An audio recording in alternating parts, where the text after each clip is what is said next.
We got a minute.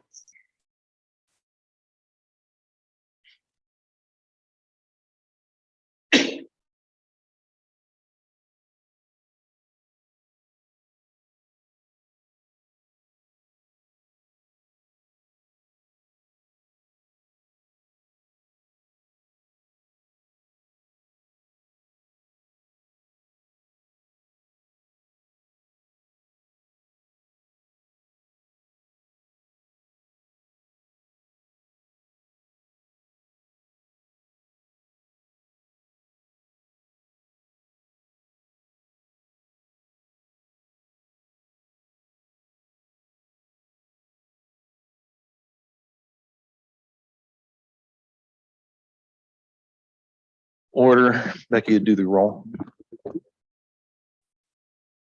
Jim Sheeline, Arlen McLean, Tom Kitson, Present. Larry Mamini, Here. Doug Farster, Rick Humphrey, Here. Tim Bivens. Everybody have a chance to take a look at the minutes. Any additions, corrections, entertain motion to approve.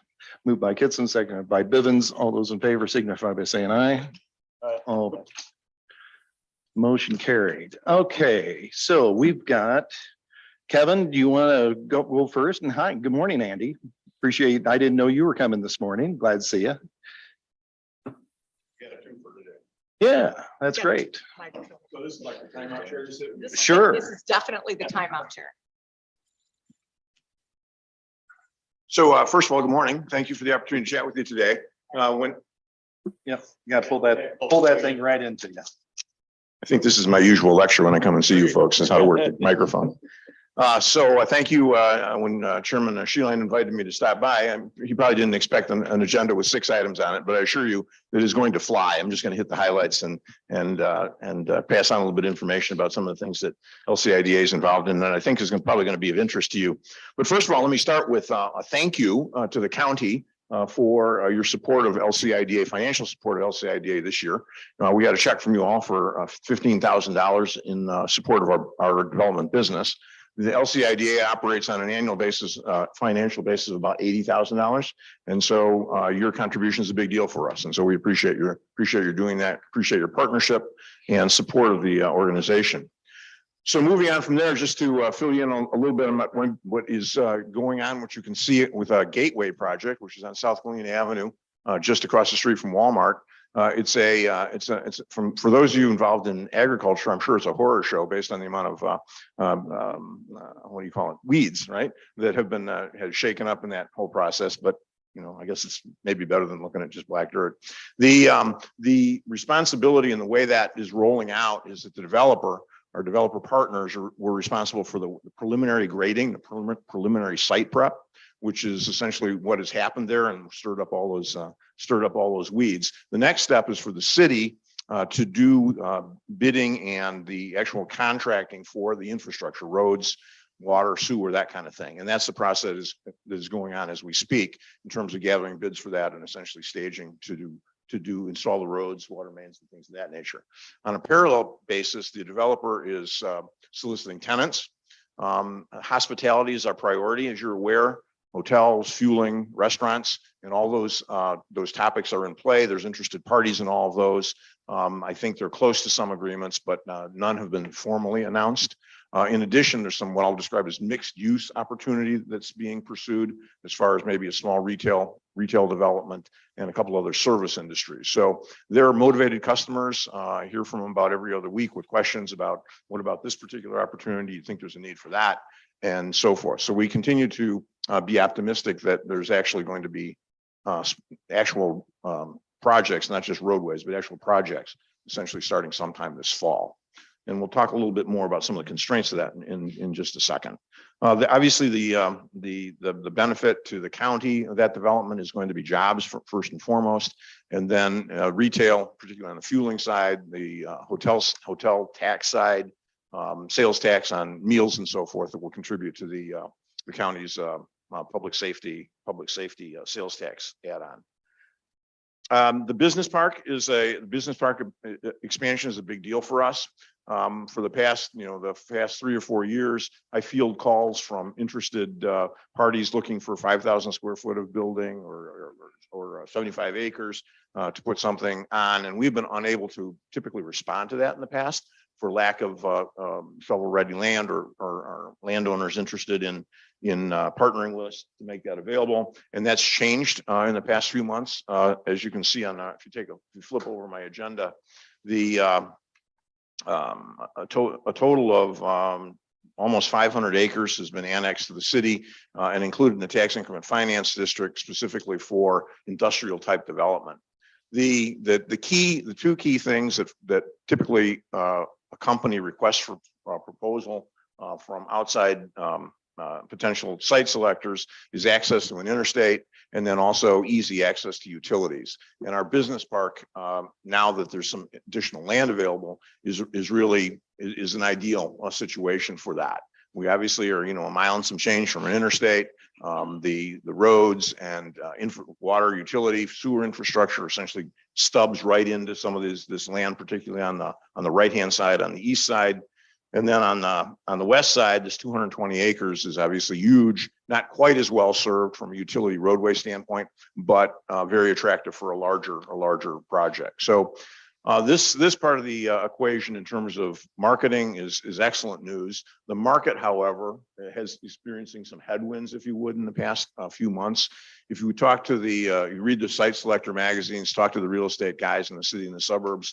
I mean, warehouse, commercial, industrial was hot. They were scrambling for warehouse space in the metro area, and then trying to build on any particular land that might be available. So in our case, land is now available, but the economics have changed, and I think that's just a temporary thing, and that's really it's okay, just the way it is. But what used to cost $60 a square foot to build warehouse wise is like closer to 90. Pre-stressed concrete is now 18 to 24 months out. And so just the mechanics of building something economically is kind of in disarray. People don't know what the future is going to look like as far as inflation, so forth and so on. But that'll fix itself.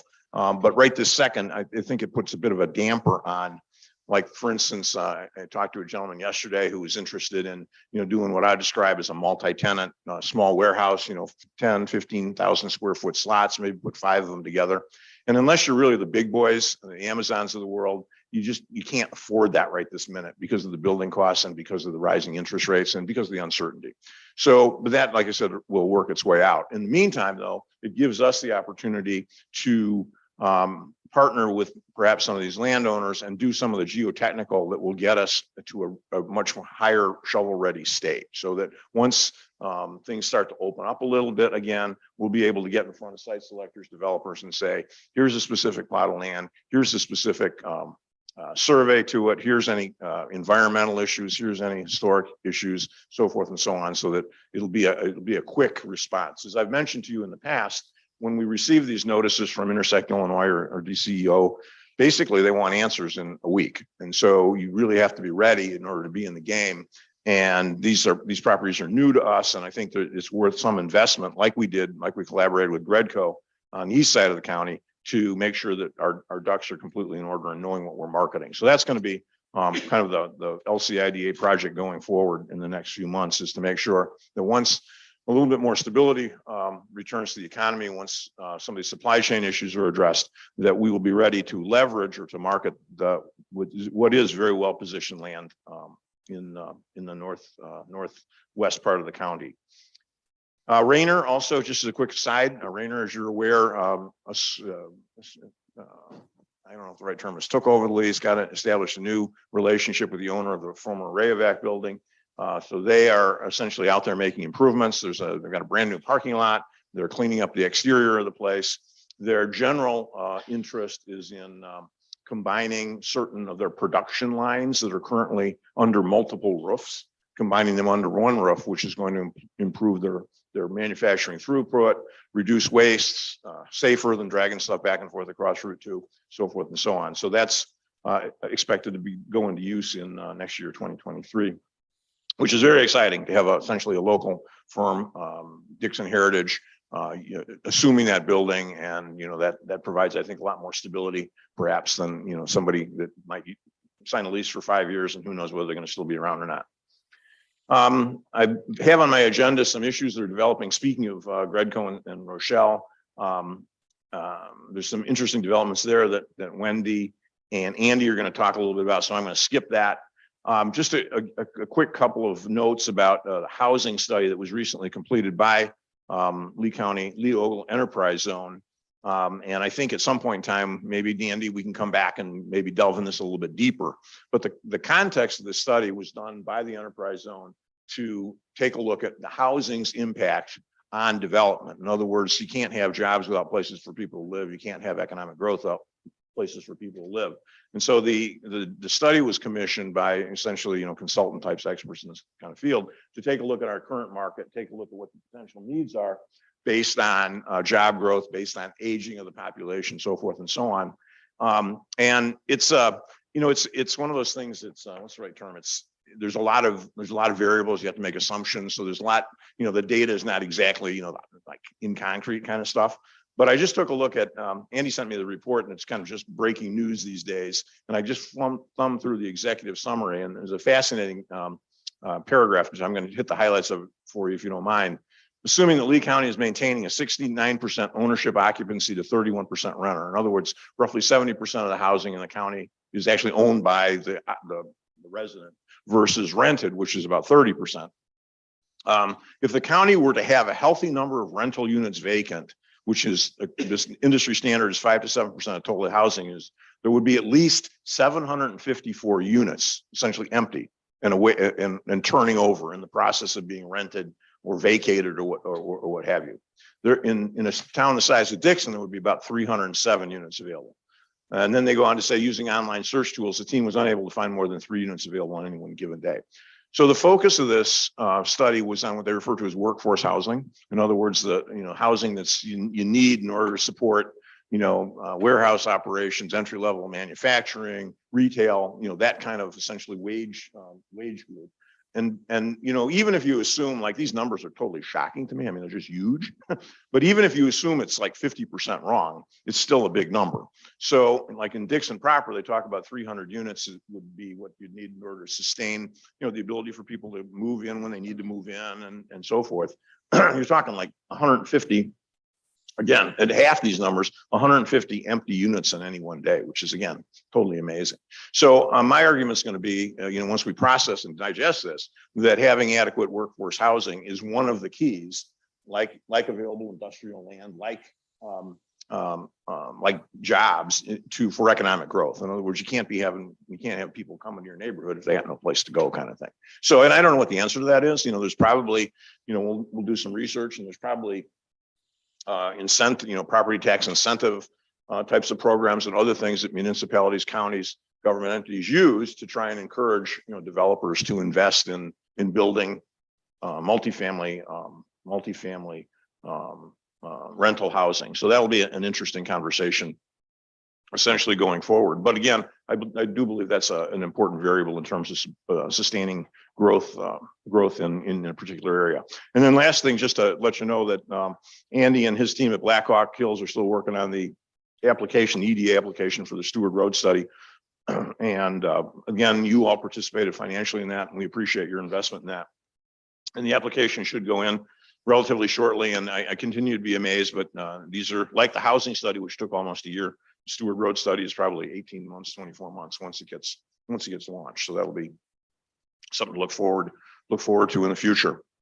Mr. Chairman, that's what I've got. Anything I didn't address or any questions? Well, one thing I asked Kevin. Kevin's going to be here at board meeting, but I asked him to come in and talk to us because as we talked about budget in our budget meetings, what's going on and what is going on south, how is that going to impact the AV and that thing. So I asked Kevin to come in and give us the committee an update, give you guys a chance to ask questions. So if there's any questions from the committee to Kevin on future prospects and what's going on and off of his report, here's your opportunity. Or you can think about it for the next week, and I'll be back on There Thursday you go, night. and you can chew on them next Thursday. Or perhaps you did a really good job when I have questions. So as far as the new park development, that's still moving forward. It's just, it's in the phase of engineering where you're just not going to see a lot of stuff going on. Exactly right. I think it's one of those things where, all I know, it's one of those things that, like I said, the developer was responsible for the preliminary site work and they did that. And so now it's the city has to, bid out essentially their, the road work, the water work, et cetera. So you got that engineering piece and bidding and that kind of thing. Yeah. And at the same time, on a parallel basis, the developer is out seeking tenants. So the timing will work out. Sure. Okay. And the hotel there behind that's going behind TSC. So there's two hotel developer proposals out there. Okay. There's one developer that we've been working with for almost a year for the Gateway project, which would be immediately across Bloody Gulch from the truck stop. So in Gateway, west of Galena, just north of Bloody Gulch Road. So that's the one that I'm most familiar with. That's the one that has essentially, in my view, the world invested in it in terms of making sure they're communicating with the hotel operators, the brands, getting licensing and that kind of thing. And they're very, very, very interested. Now, the challenge there is that, 4 years ago, you could build a 80 room hotel for about $8 million. Today, the ticket is closer to 11. Wow. So it's just that whole raw materials, furniture, everything essentially costs a lot more. The other side of the coin is, if anybody's traveled lately, they know that hotel rates are probably a third higher than they were, a year ago at this time. So the return is potentially there, but you got to have confidence in the product and be able to, get the stuff you need to build the place. And so, long answer to your short question. So then another hotel operator, the folks that have the Quality Inn and are related somehow or another to the Super 8, are talking about a similar product immediately behind Tractor Supply. And I honestly do not know the status. Yeah, I was just surprised that sign popped up and said, this is true by Hilton. It's coming here. And what the heck that meant. I don't know if it's true. Yeah, we'll see if the true is true. So that's my view of the world is my success will be having at least one. Yeah, that'd be great. John, you got a question? Yes, if I could, Kevin, based on that hotel location and Road Ranger Bloody Gulch, has there been an engineering study on expanding the width of Bloody Gulch for semi-traffic? Because right now it's a nightmare, but I know in the future with all this expansion, it's going to get even worse. So. Yeah, absolutely. I think I believe that it's adequately truck rated roughly, to the edge of the Road Ranger property. And at that point in time, it narrows up and then becomes problematic. So two things are happening that have happened there. One is that the city, that roadway would be essential to accessing this 220 acres that's on the west side of Galena, right? So the city did do a grant application to actually improve that roadway, widen it, get rid of that little dip or minimize it, what have you. At least towards, I don't know if it would go all the way to whatever the next stop sign is, but part of the way down that road. So the answer to your question is yes. And they're out there seeking funding for that, because you're absolutely right. I mean, to develop that 220 acres, there's going to have to be roadway improvements. And given the competitive nature of the site selection, having it in advance is better than promising it later. Thank you. Any other questions for Kevin? All right. Well, thanks, Kevin. Appreciate it. Nice seeing you all. We'll see you Mr. next Chairman, Thursday. I was going to actually speak about what Kevin already alluded to with regard to the South Rochelle development. And maybe if Ryan in the back of the room, who's our next guest speaker, would give us a little latitude, maybe I could just go ahead and give that report now while Andy is here. He's giving me a thumbs up in the back. Thank you so much. But while Andy is here, I thought this would be a nice segue right into that topic, and I'll get it off my my agenda for today. Sure, go ahead. So what you have laid in front of you is a map of the area south of Rochelle. And I know that, Jason Anderson's been here in the last few months to also reiterate the project and the plans. Not on your agenda, as in finance's agenda, but on executive's agenda, and also will be on the full board agenda, is a resolution that is going to take this area development to the next level. So it's a resolution that in large part lays out all of the collaborative efforts that Lee County, Rochelle, Ogle County has placed into this area and what our goals were. That page that you're looking at is a page out of our 2010 comprehensive plan, because Lee County has always identified that as a needed detailed planning area, because we identified that because of Rochelle and because Rochelle's industrial base needs to now expand into Lee County. We always identified that as an area where heavy industrial would be ideal in terms of, the jobs and the economic development that it would bring. So with Jason's help and Andy's help in the back of the room, there was a resolution that was written to kind of remind us all of the years worth of collaborative efforts that we've had towards this area. And then at the end of the resolution, it suggests we take it to the next level, which is to actually rezone the area north of Elva Road there and to the Rochelle Lee County line. So rezone that to heavy industrial in preparation for an industry to come in. We'll be more ready if we do that. And then secondly, the resolution will call for an intergovernmental agreement between the city of Rochelle and Lee County to again kind of lay out each party's goals and intentions for this area and kind of get that in writing. The comprehensive land use plan from 2010, which we're looking at updating in the near future here, but that plan called for us to do this intergovernmental agreement. It's just not something that we were ready to take to the next level. Now I would argue that we are. And so that resolution will be on the table for the full board. And I wanted to give you a heads up about that. And because Andy was in the back of the room, wanted to give him an opportunity if there's anything you'd like to add to that, because Andy's role obviously is the collaborative efforts, not just between Rochelle and Lee County, but the industrial zone and the rezone that we did a few years back in 2015. So Andy, if you have anything to add, please get to a microphone. There's one right next to you that's on, it looks like. But yeah, thanks. And is that good? Yep, Yes, you're okay. good. You're on. Yeah, so this, the resolution, is really kind of restating, a lot of things that are really in place and just kind of reiterating, that the comp plan does, really in the verbiage and the map, shows this as a protected area. But there are concerns that other types of development may be eyeing it. There has been generations of investments that have taken place here, especially from the city of Rochelle, federal agencies, IDOT rail sector, or the Rail Bureau.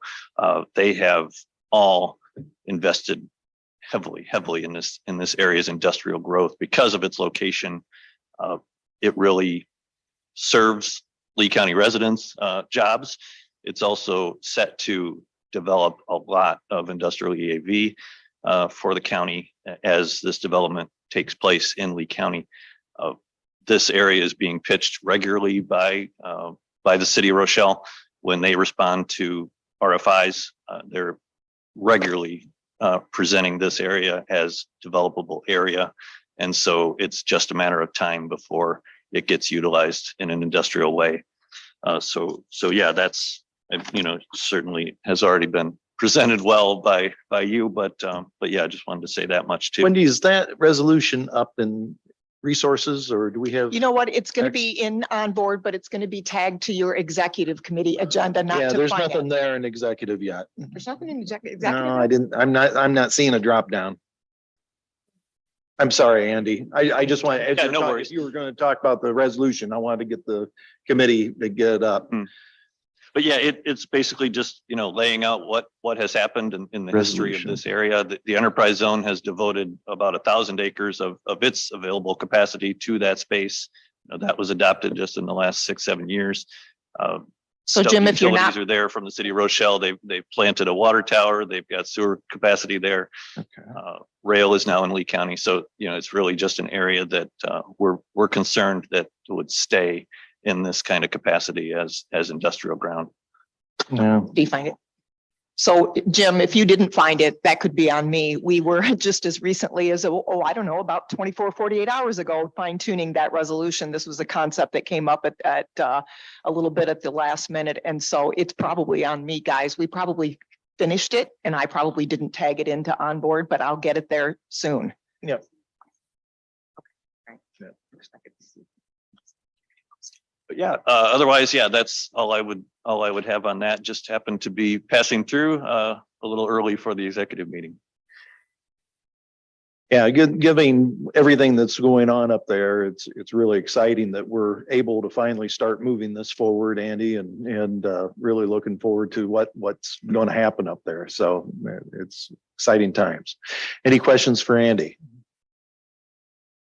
All right, very good. All right, Mr. Harrison.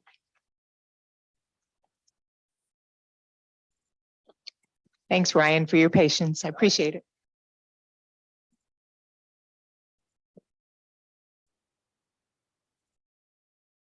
Yeah.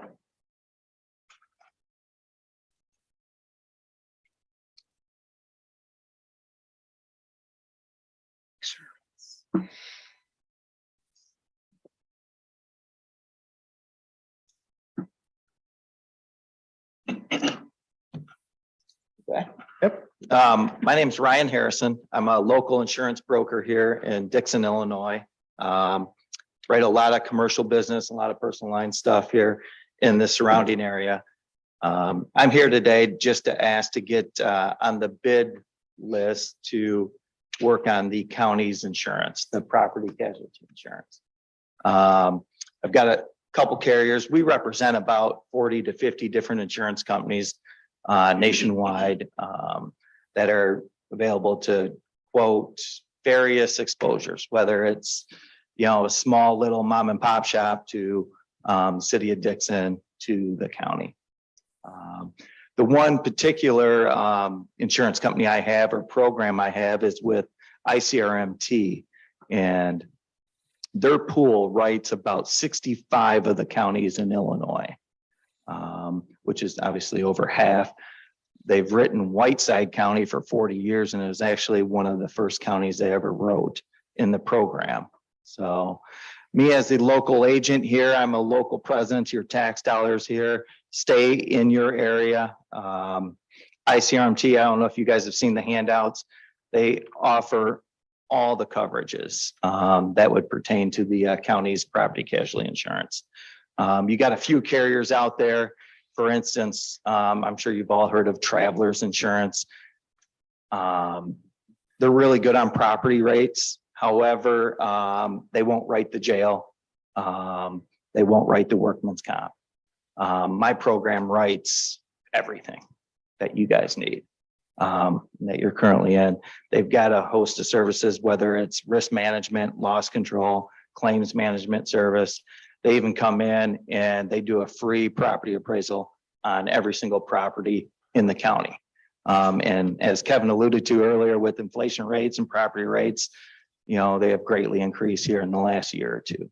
So I believe you guys are currently in the CIRMA program with Gallagher, and our program has about $81 million in premium. CIRMA currently is only $9 million. So it's much, much smaller program. They have a very, very low surplus as well, where we have a high surplus.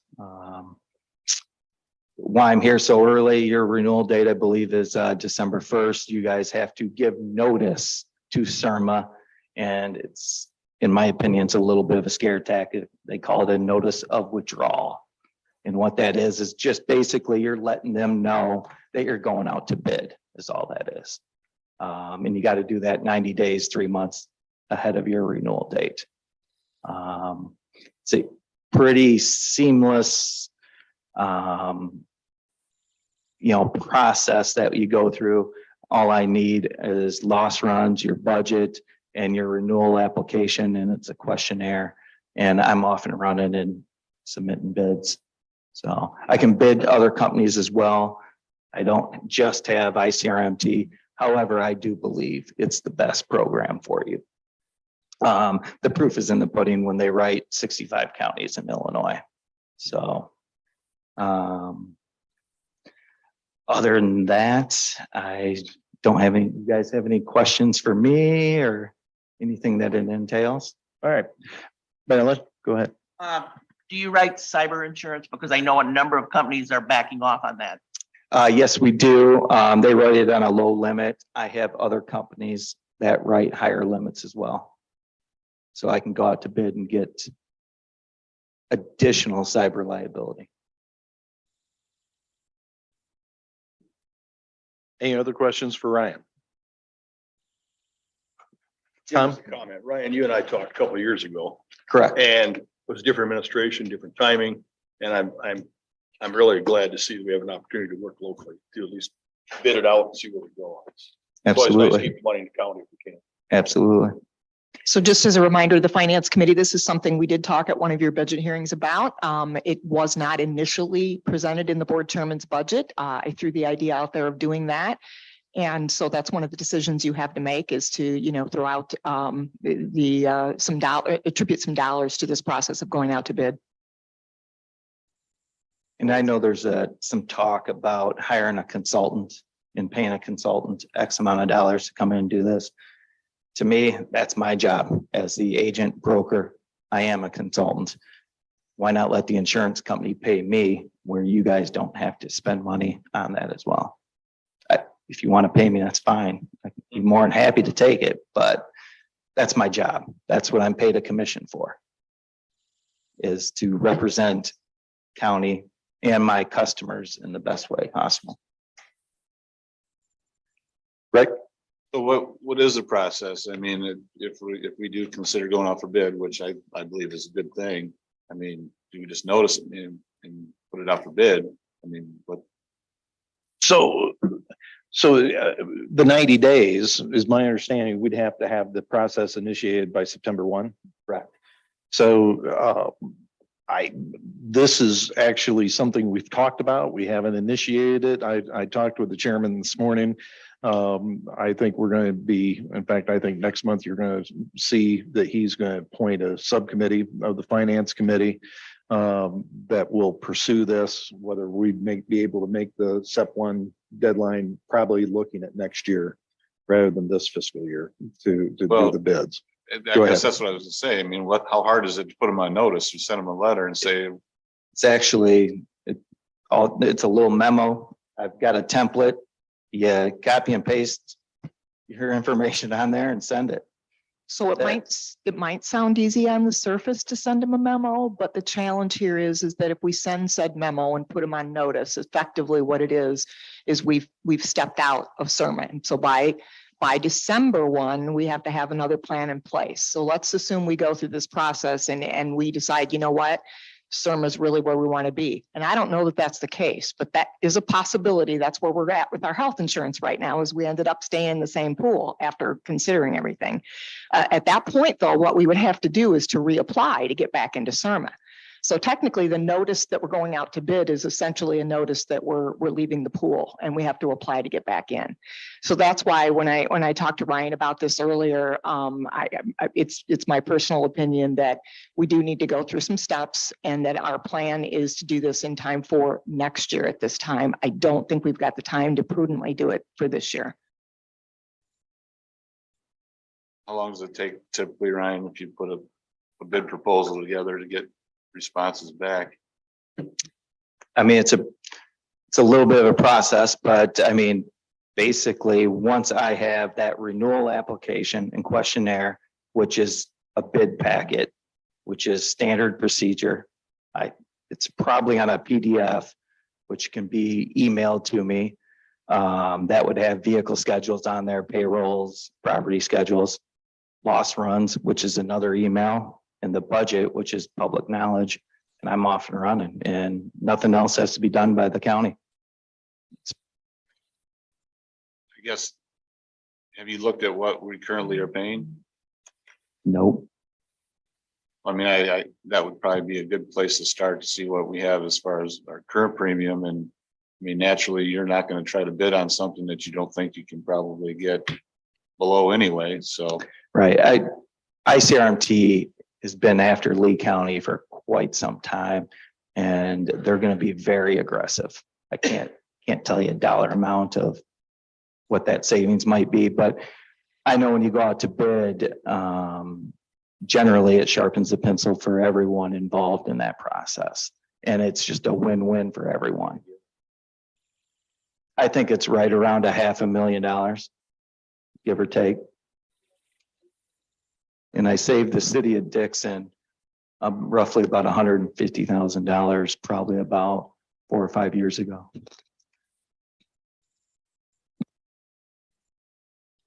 Maybe I missed.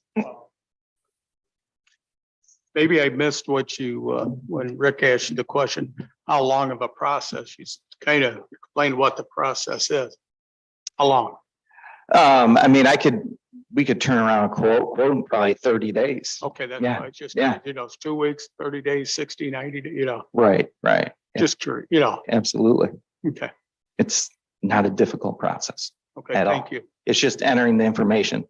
Like I said, with the property and vehicle schedules, which depending on the size of the county can be extensive sometimes, but Marilyn. I believe we're with ICMRT. Prior to the creation of CIRMA, we were one of the 4 original counties in CIRMA. And with that, we get a dividend every year once the year is closed out. The funds go back to however many counties were in the pool. If we back out of that pool, I think we lose that dividend. It's not a lot because we're a small county compared to some of them that are in there. But we need to consider that as well. I don't know what ICMRT does with their. yeah, they pay a except other dividend. than Throw the big party for UCCI.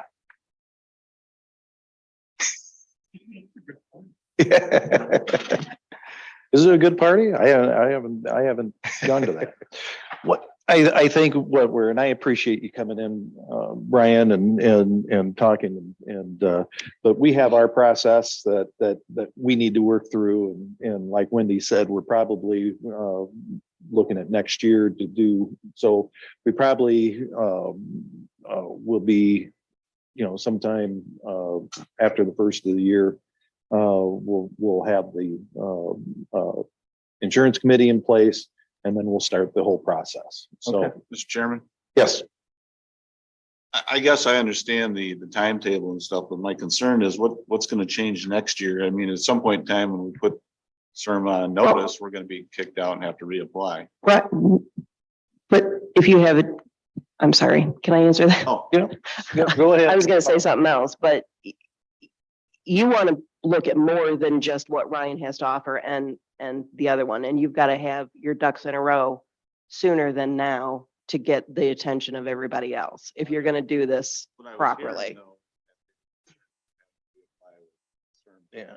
that's not going to change at some point. in time. That's not the issue. No. It's making sure that we as the county, we know our parameters. I mean, Right. do we know off the top of your head how many vehicles we're going to be insuring? What is the committee that puts together is going to need to know what the scope of the work is, and so that the committee can look at the bids and make sure that the bids going out has everything included that's necessary for the protection of the county.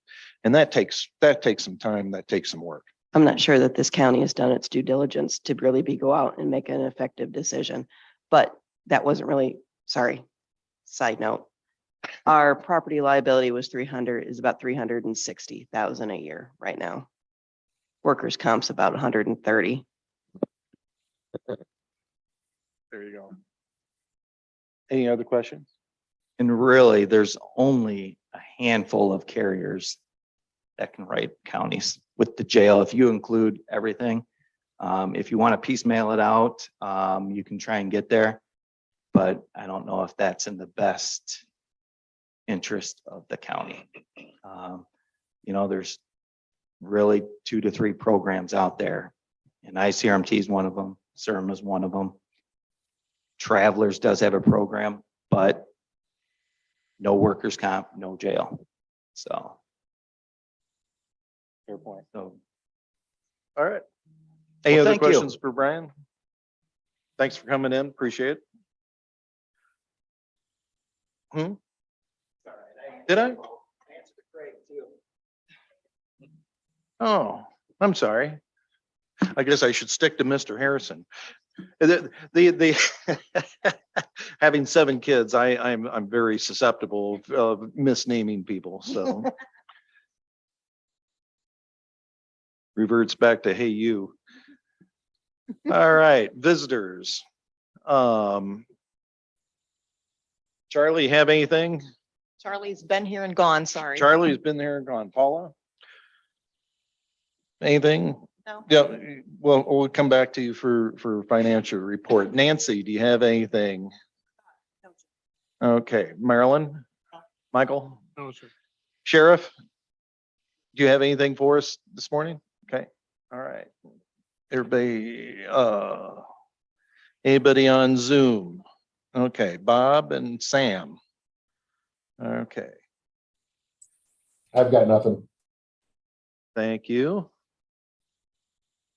I guess I better get back to my regular, I've been bopping around. So that resolution, I still don't see that. It's It's on, on- it's on executive and you might have to refresh executive. Yeah, okay. So if anybody wants to look at that resolution, look on executive agenda.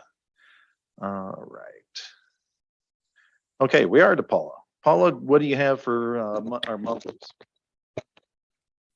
So everything is just tracking right along. I don't know that there's anything new and unique to tell you that we haven't talked about in the last couple of weeks or months. Revenues again are still tracking higher than expected and everything else is, unless you guys have questions. So we did, I met with Paula and Paul and Wendy yesterday and talking with budget and just so you know, there's come the 30th, we do have a proposal on how we're closing the budget. But one of the things that we talked about was the fund balance Yes. report. Yes. I don't see that here. No, because we sent this to you a week ago. Yeah, that was already, would already been posted, Jim. So our Well, great we'll idea include it from next month. yesterday couldn't be executed in time. Oh, okay. So and these guys probably aren't aware. So where is that at? Where is the report at? Yeah. I don't think it's in here anywhere because. You don't have it. I Yeah. have it. We haven't submitted it to you. Oh, I thought you said that, okay. No, what I said was our great idea from yesterday, we didn't have time to execute Didn't in have time for to today. Get it up. So what we talked about is, and this goes back to, something Mr. Humphrey has talked about, is it gives us a snapshot and a little bit of the confusion of the discussion, as you remember, at budget committee, when had Dave in here and had a little bit of confusion on what's, the beginning balance and Dave was talking, current money that he had in that the motor fuel account and whatnot. So Paula has this really, really neat report that she updates on a continual basis, that gives us a snapshot of what the fund balances are for all the individual funds and it compiles everything. And so that, we as a committee, once she starts giving that to us, is that we can look at what the actual cash balances are in the individual funds. So it's just like when we want to know exactly how much cash the county has on hand at any one time. It's going to be there on a monthly basis, and it all tracks through the monthly reports. So it's kind of just a neat addition to the information that we already get, but it goes a little bit deeper. And so I'll be looking forward to seeing that. Did I explain that accurately? Yes, there you go. Yes. All right, thank you. But anyway, be looking for that. Any questions for Paula in regards to monthlies?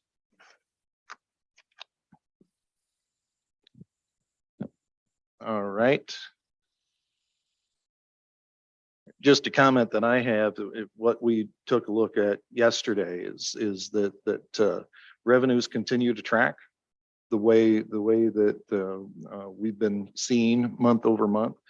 And so we may end up the year even a little better than what we had thought, and which is all good news. So, yes.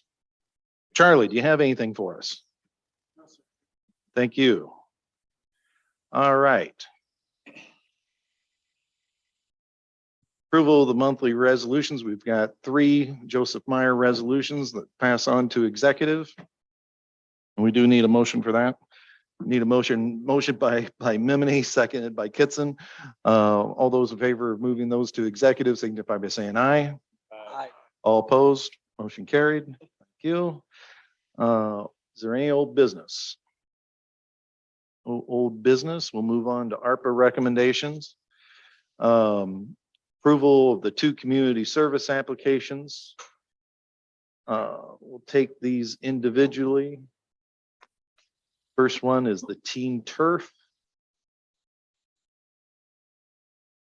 Had a chance to take a look at that. Entertain a motion to move that to executive for full board approval. Moved by Mimney, second by Bivens. Any discussion?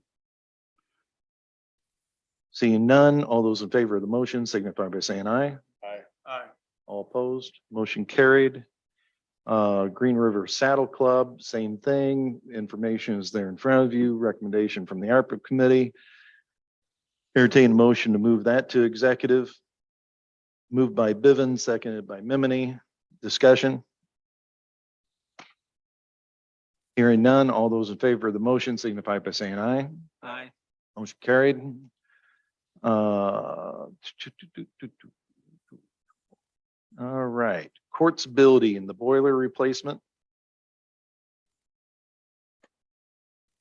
That, You want me to yep.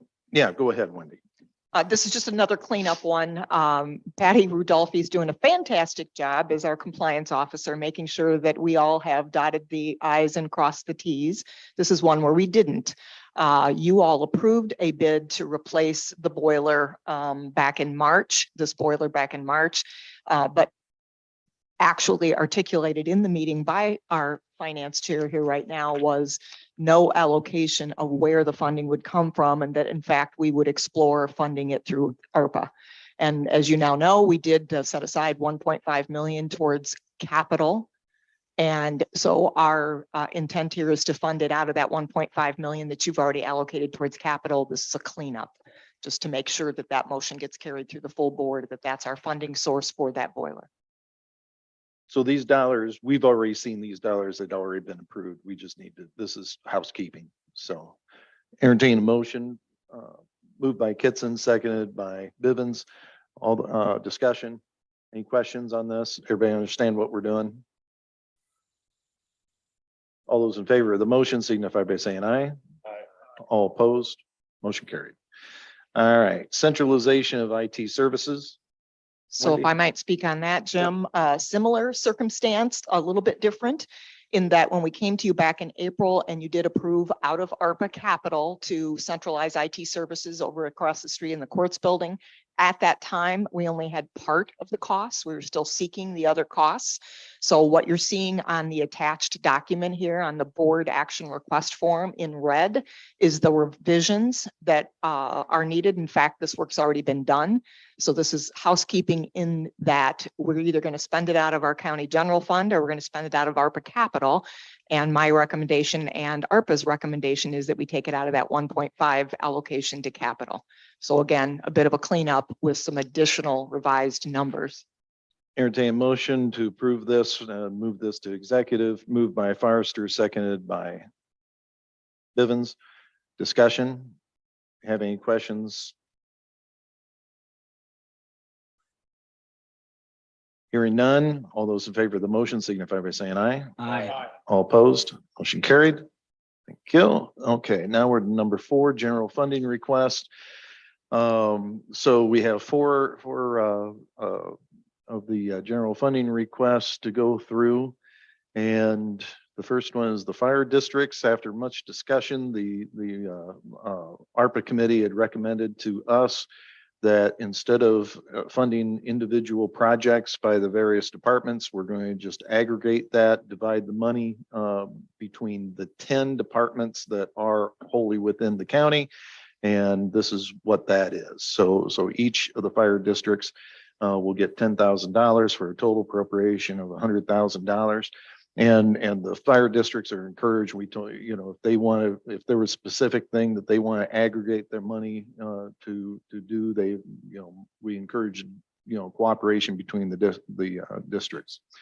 So I'd entertain a motion to approve this appropriation, move it to executive, moved by Minmini, seconded by Kitson. Any discussion?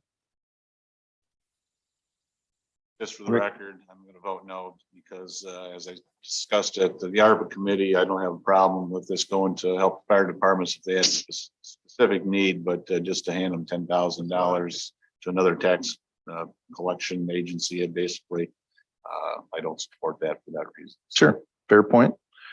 Any other discussion? Hearing none, all those in favor of the motion signify by saying aye. Aye. All opposed? Aye. Motion carried. Right, Lee County 4-H Center, total of 236,000.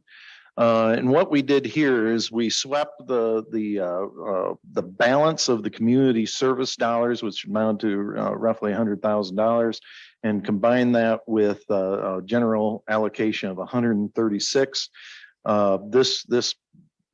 So this is fully funding the 236,000 that the 4-H Center had requested. I'll entertain a motion to move this on to executive, moved by Kitson, seconded by Bivens. Discussion?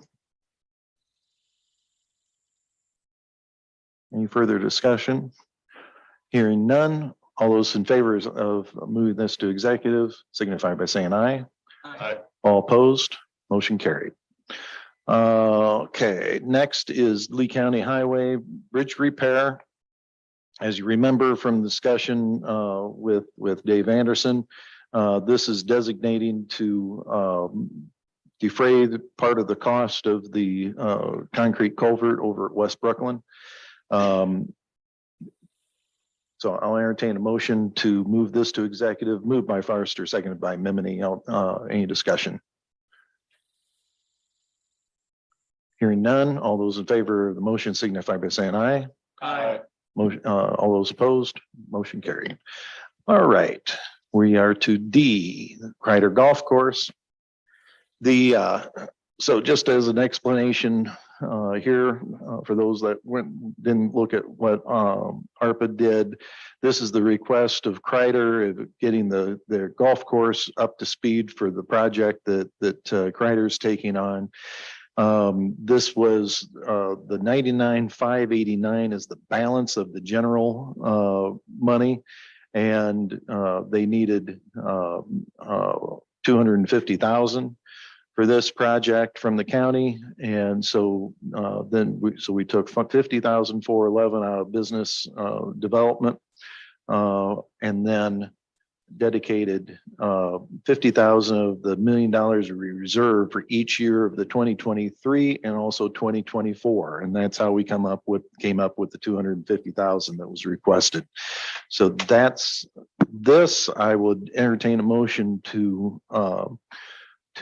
pass this on to executive for full board approval. Moved by Bivens, seconded by Mimini. Discussion. Mr. Kitson. Mr. Chairman, is this, I understand the project, I understand the funding, but if this does not go through the transfer of ownership, does this money then go back to this? Yeah, so the discussion in Parts ARPA, of this puzzle, so. yes. The discussion in ARPA was that we were going to have clawback provisions so that in the case what you just described, the project ends up not moving forward after we had cut the check. And of course, the check would be of the roughly $150,000 because the other two would come later. Wendy, do you want to describe, there's some challenges. I think we can still do what we want to do, but there's some challenges. So the idea of a clawback in that the concept that was thrown out at ARPA committee was, let's say they go through with this project and then they sell it in 5 years. What do we do then? Because that was never our intent. Our intent was to assist Kreider. So the concept was thrown out to do clawbacks, but we can't do clawbacks with this money because we need to have it expended by our timeline of 20. We actually need to have it allocated by 2024 and expended by 2026. So we get money back. It's going to violate the provisions of what we believe are the grant. So the other concept that's being discussed, and we probably could use some feedback if you have any great ideas, is that staff will develop an award agreement with certain conditions in it for this. The thought right now is that the conditions are met before issuing a check. What that threshold looks like is where we're struggling. So how do we get to a point where we feel confident that this project is going to move forward?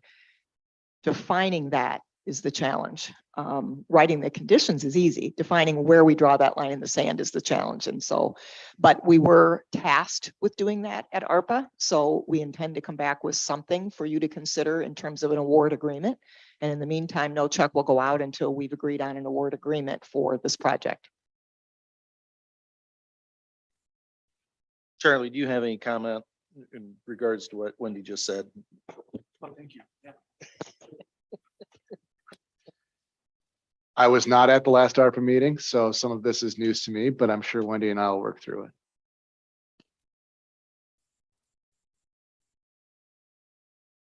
Any other questions in regards to the motion? Well, Yeah, Tom. if it's not too much information, what's Kreider's intent? I mean, do they plan, is this a profit center? Is this somehow going to help their residents? Is this? I think Kreider's a wonderful project. Okay. Where I have my problem is we're giving taxpayer money to a private industry where we maybe could have spent that money on. I was not able to be, I was at one of the presentations that Kreider gave. I was not able to be at the last one. Could somebody grab Bob or Bob, if you're listening in? No. I'm just curious how they're, is it? I think I can't answer your question, Tom, but Bob was present at the presentation. I think he has a little more insight. The news is out, we're going to get some pushback from some taxpayers that we're funding. I'm not saying I'm opposed to it. I'm just asking questions because I'd like to feel good about what we're doing. Sure. Because Sure. we did, No, it's fair. we did take money for restaurants and people who struggle with their businesses, and there were so many applicants, we ended up cutting it back to almost half of what we thought we were going to give them. So I just, it's hard for me. Maybe I'm the only one. I don't know. So Bob, Tom's asking the question in regards to what this is kind of a different deal. We've got some private money. It's a well-deserving organization, and we've got different government entities that are getting involved. Can you give a little more insight? He wants to have a little bit better insight of. What I'm wondering mostly is what's Kreider doing with it? Is it a profit center? Are they going to be able to use their residents? Is it building other than, I understand that it's community development, that you can use that as the hiring people, blah, blah, blah, but I'm curious how Kreider's involved. Okay, just so you know, I wasn't watching, so I'm taking off from the start here. So the way we've been in meetings with this now, I don't know, 5-6 months. Kreider wants to use their residents to work there at the golf course, but also as far as the groundskeeping and some of the stuff, and Rick, you might be able to help out some of this. I think they're going to contract out the clubhouse and stuff like that to make this work. And I think you've got the city of Dixon, you got the county. I think Dimmer got them 300,000 from the state. There's a lot of them, and then I think there's some public donations. They're up to 200,000. Last I knew, to make this work. There's plans for a banquet center. There's, quite a bit going on. If everybody comes together and makes this work, it's going to be a nice facility. So. Did I miss something, Rick, or what, have you been in any of the meetings or? Yeah, as far as I understand it, the main reason they're pursuing the project is to employ their clients, give them some meaningful work, I guess, on the golf course. And I do believe Bob's correct. They plan on subleasing the banquet facility to try to, I guess, help sustain and support the facility going forward. So I don't know how much employment they'll put their clients to work, but currently, I mean, their possibilities are somewhat limited. So this gives them something to be able to do. So, and I think they're modeling, if I'm not mistaken, there's a a golf course up in upstate New York, if I'm not, I think it's in New York, that they're kind of modeling it around. So there's another course. They do have a business plan and I've seen it. I can see if I can get it digitally sent out to the board. I'll work on that, see where I can find that. And it's quite intense. Clear? What category does this fall under ARPA? Because we switch those categories back and forth and then you know what you did to the small businesses. We So, hold them so to a higher this, degree. we took the last of the, On what category would this one be under? well, it kind of falls under, it's falling under several. Or two, economic development and also the general application.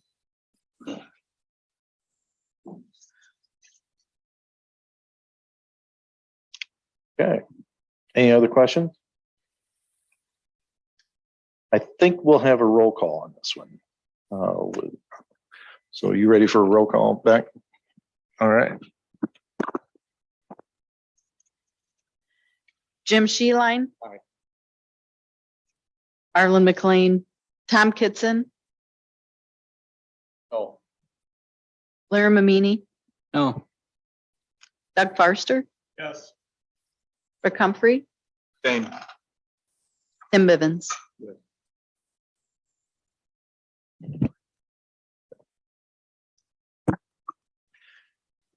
Thank you. I understand a little bit of the consternation. I think I appreciate the votes and we'll move forward.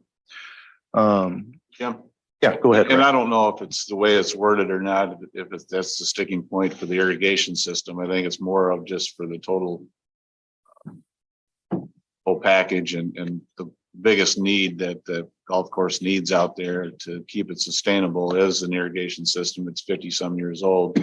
There's no parts for it. So, you know, whether it's labeled incorrectly or not, but I guess look at it as from what the project's going to do for the community. So. All right.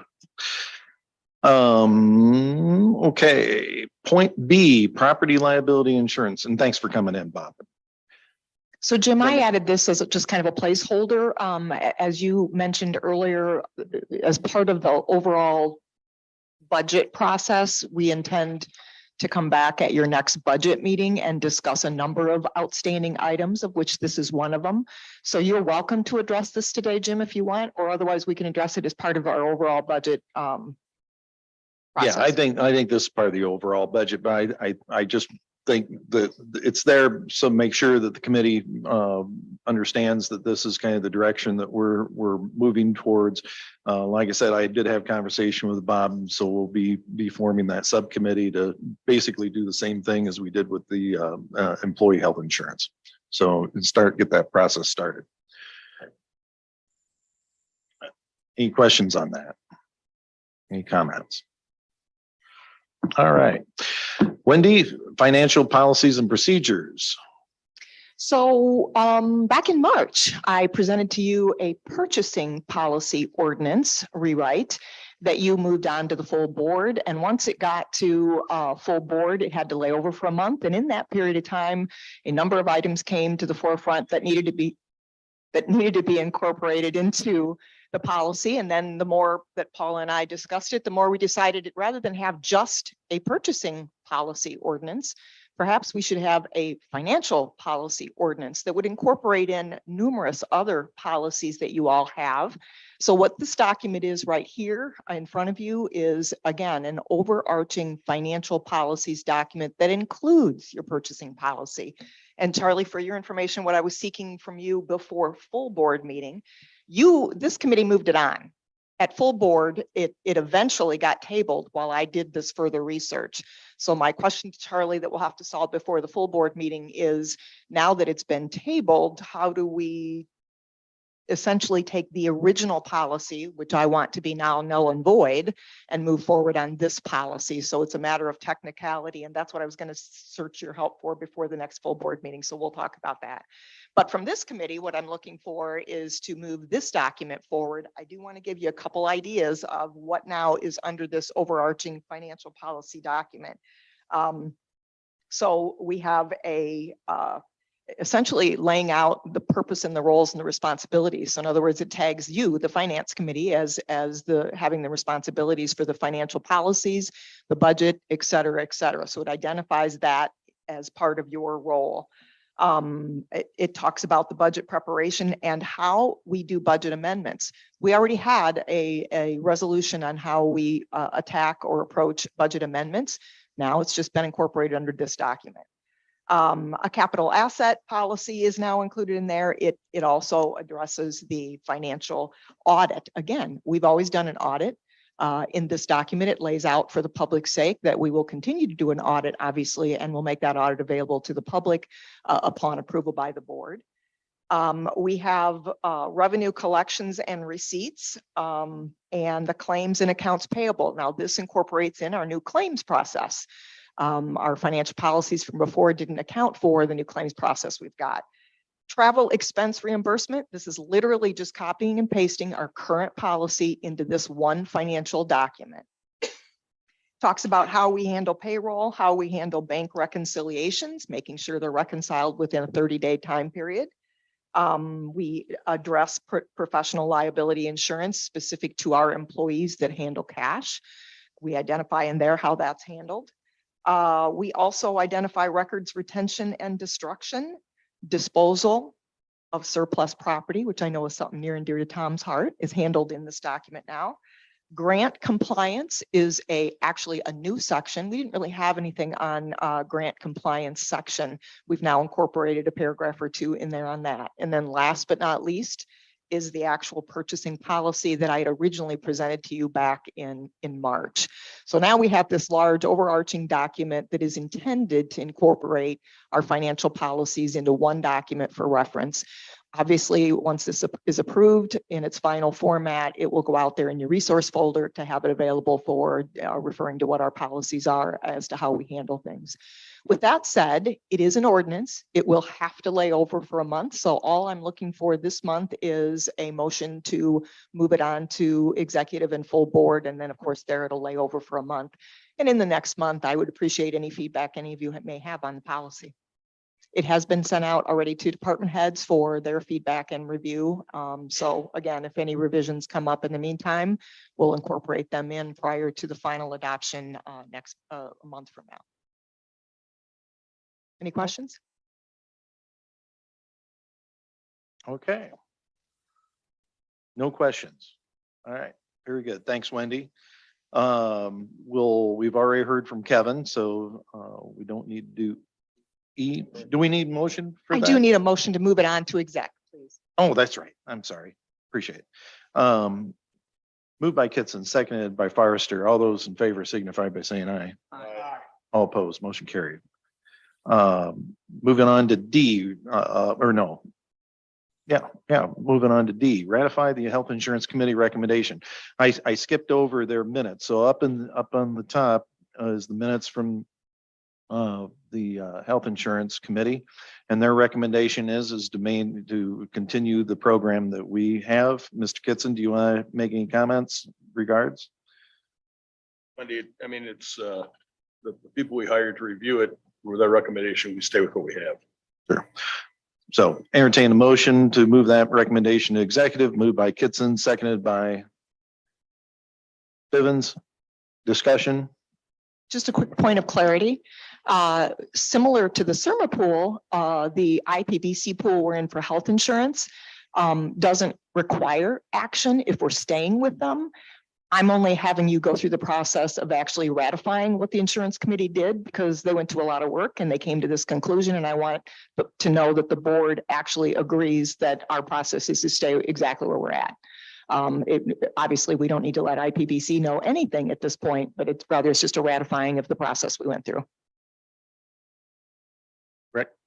So going forward, as health insurance costs continue to rise along with everything else, at some point in time, our current employee deductible and what we are now covering as far as the deductible when we went to the higher deductible in the plan, the county is basically self-funding that. I mean, is that going to be the continued plan to keep to keep doing that, or are we going to really cost share the 25% deductible with the employees as what's required in the handbook and the contracts, or are we just going to stick our head in the sand and ignore that and hope it all goes away?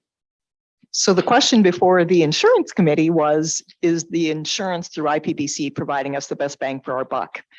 The policy decision that you all need to make is, how do you feel about that? Do you want to have cost sharing on that part of it?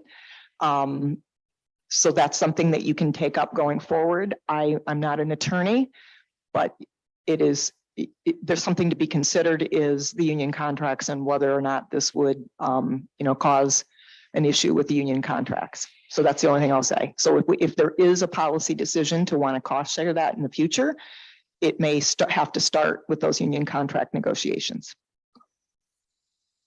I would concur with that. I think that my opinion, Rick, is that conversation needs to be broached and at least have it recognized, because right now I don't think the employees recognize that that's happening. And so Is it safe to assume that when we switched insurance companies the last time, that this was added or it became something new? Because at one point in time, and I don't know what the previous policy was, deductible probably was 500 and now it's considerably higher. So, I mean, I guess I don't know how it fell through the cracks. So Tom, you were on insurance committee at that time. Yeah. and I don't Remember what know the how discussion exactly it was took then? place, but somewhere during that period is when that slipped through.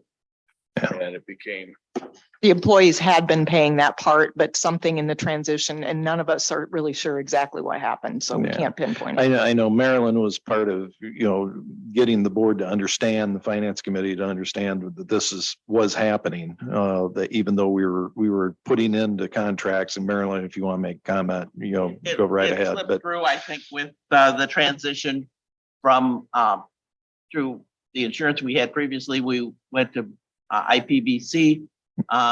They told us it was a comparable plan. Everybody believed it, and it wasn't because of that 25% of the envision costs. Right. But that's where it got lost. So the positive thing, though, and what the work of the insurance committee did, and I think the value that we got with the consultant, is that even though we're not adhering to our policy that exactly, but there's no question that right now, I mean, we all saw it. The difference between if we went to a Blue Cross Blue Shield with basically a full run without the self-insurance part and the envision part, because of our experience, we're still we're getting a pretty good deal. It's just we're giving a better deal than what we had intended through our for our employees. So And just a reminder that 25% of the cost share that employees could be picking up equates to about $83,000 a year. Yeah. It's a fair amount of money, but it's also, you got to put it in perspective of the overall budget. Nonetheless. But I think as again, going back to my opinion, I think as the new contracts come up and that's something that needs to be addressed. And so it's going to take some cycles to get us there. I don't think it's worth, especially, for $83,000, is it worth to open up all the union contracts? I mean, ask that question to yourself, and everybody's shaking their head. So there you go. Anything else on that? All right. Oh, yeah. You guys are just keeping me on track and making sure I get my motions done. So we would need to, no, that's right. We've already got the motion on the floor. Any further discussion? Hearing none, all those in favor of the motion signify by saying aye. Aye. Those opposed? Motion carried. Okay, we've already done E. So we're down to zoning violations, proposed internal processes, and this is a discussion only. I can take that, Jim, if you want. Go ahead. So again, don't need any action by this committee. I thought actually Dee might pop in here. She tends to watch the committees and then pop in when it gets to this item. But what her goal was here is to put forward for your information a uniform process, step-by-step process for how to deal with zoning violations. This will not only help them internally, following a consistent process, but the process is also laid out so that there is going to be a significantly increased level of communication with all of you on the process early on so that you don't get blindsided by complaints or phone calls. So early on in the process, at the one of the more early steps, the informal notification to a property owner that there's a violation. Initially, our concept here is that the district board members would get notified. Any project in your district or any area that property that had a violation. As you move up the violation process, assuming that the violation has not been corrected, we start notifying additional board members. And at some point, everybody on the board is going to get CC'd to those letters of violation. So that again, there's a much significantly higher level of communication. And that offers you the opportunity to stop in and ask Dee or Alice what's going on. So you're informed should you get calls. The other thing that we're looking at doing as a part of this concept is we've created a advisory committee, for lack of a better term, because it can get overwhelming when you get a lot of complaints in. And we thought it would be useful to actually step back with Dee and Alice, myself, and Jack Scrogstead, who's the liaison to the zoning department. If those 4 individuals got together and analyzed complaints that would come in from property owners, and then our analysis would be based on the overarching goals of the zoning ordinance, which is what's the impact to the health, safety, and welfare. And if the impact to the health, safety, and welfare is relatively low, then it'll be something that they put on a list, but set aside, depending upon what they're working on at any given time. We do want the zoning department to focus on those items that have a high impact on health, safety, and welfare. It's an internal process. It's nothing we're looking for from a vote from the board, but rather just to make you aware that they will be adopting this as of September 1st. They are actively seeking your feedback. So if you have any, let them know. They also anticipate that as they start actually implementing these steps in this process, that they will be refining it if they come across, some step that just isn't quite, getting to where they wanted to go. So it'll be a constant work in progress. Largest point is to get this out to you for feedback. That's all I have, Okay. Jim, unless there's any questions. Any questions for Wendy? Comments? I have a question Go for ahead, zoning. but or she's not here. Laura. It's $500 a day. It's amount, but So we've how had are some- we in comparison with other counties? So we've had some interesting conversations about that exact topic. So right now, your ordinance does allow the zoning administrator to charge up to $500 a day. And Dee's always asked for feedback about what, because it could be $10 a day. It could be up to 500. Where in that should that go? We do anticipate that the advisory committee may be able to help her with that. But more importantly, Dee points out that the state statute actually has a fine that would be per week. And I'm not sure what the threshold is or if there's a threshold in the state statute. And so she is actually, wants to consider that as one of the zoning.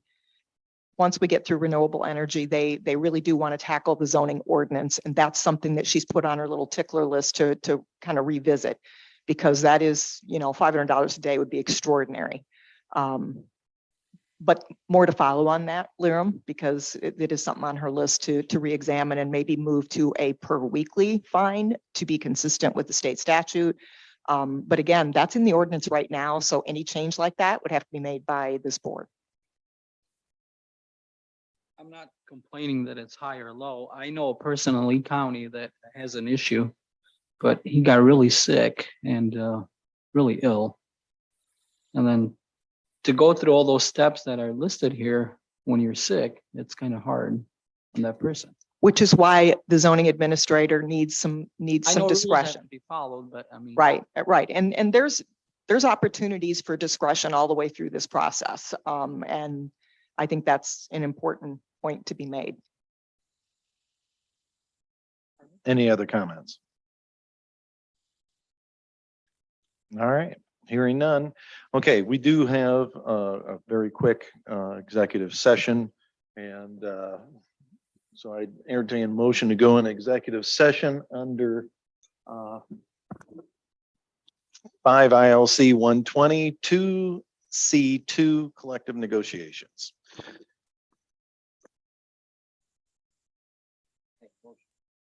Sorry. That's all right. You're jumping ahead. Now I gotta keep you straight.